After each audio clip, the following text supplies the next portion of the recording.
¿Tu cucarumbo, Jara? Sí, en algunas ocasiones fui, en el último tiempo no. ¿Quién no en su Bueno, momento, sí, verdad, sí, Jara? sí. El tucún pues es el nombre que se le da a la langosta. Y carú es comer, lo que come, como come la langosta, en este caso sería la analogía, el parecido, que arrasa con todo cuando llega a los cultivos. Y es un poco el símil, la semejanza que se hace con, sobre todo la gente acá de la zona De la central, capital, ¿verdad? de la Sí. capital, que llegado este tiempo de Semana Santa comienza a salir hacia su valle, hacia su ciudad, su pueblo.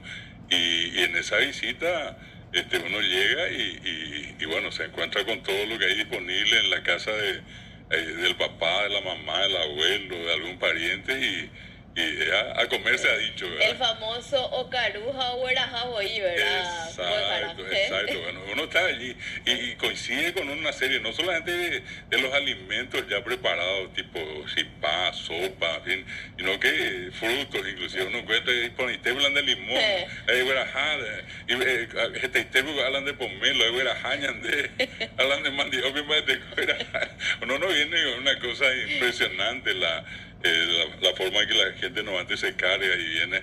Y otra cosa que a mí siempre me llamó la atención, más allá de que uno diga, no, pues, pobre gente que uno va y le quita todo lo que hay, ¿verdad? Pero hay una especie de, no sé si un contrasentido en lo que voy a decir, pero cuando la gente allí, donde uno va, a quienes visita y comparte con ellos este tiempo, le entrega a los visitantes eso, lo hace tan con un sentido de aprecio, de afecto tan grande, que tampoco es recomendable rechazar, ¿verdad? Porque sería, no quiero decir una ofensa, pero va a quedar mal ante la vista de la gente que uno rechace esa generosidad de parte de aquellos que amablemente nos están dando hasta lo que no tienen, ¿verdad? Porque Sí. le dejamos vacío. Pero no podemos ir contra nuestra cultura. Y a eso Vos, vamos. a la persona que llega a tu casa le querés brindar todo, de todo. Y siempre yo suelo decir que cuando uno llega sobre todo a ciertos lugares del interior, bueno, en realidad en todas partes, ¿verdad?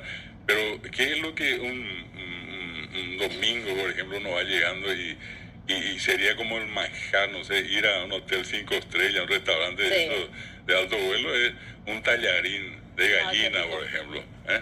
Con mandioca o algunos, por ejemplo, que hacen la sopa paraguaya, se le recibe a uno de esa forma y es justamente la expresión de lo más lindo, lo más grato, lo más rico que tiene, que prepara la gente. Bueno, un homenaje, es Claro. un verdadero homenaje allí a los Voy a visitantes. dejar la